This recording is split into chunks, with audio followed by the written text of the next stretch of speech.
Celtics announced that Tommy Heinsohn has passed away. Oh my God, really? I'm sorry if I'm blindsiding you with that news, but is there anything? Oh man, that is a shame. I know you're Look, first of all, I'm old enough to remember Tommy Heinsohn as a player, which means I knew the guy who was at least 50 to 100 pounds less heavy than the guy that most people know. He was a bear of a man as a grown-up and as an adult after he played.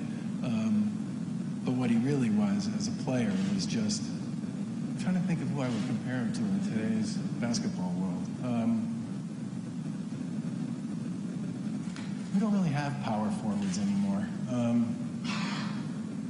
But he was a dervish. I mean, the guy would get 20 points a night and 15 to 20 rebounds, and he would always cover the other team's best offensive player.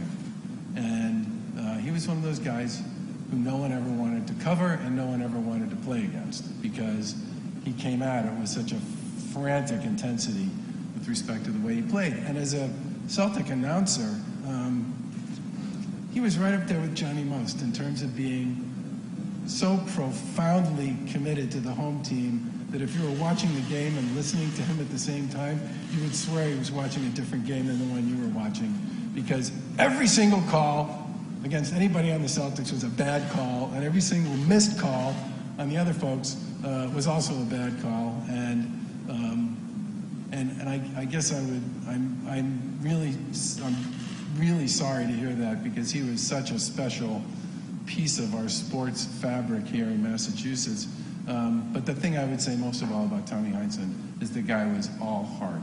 Whatever it was, whatever the cause, and he did tons and tons of charitable work, the guy was all heart, and I'm really sorry to hear that. I mean, 2020 has just been a crummy year all the way around, and there's one more great example of that.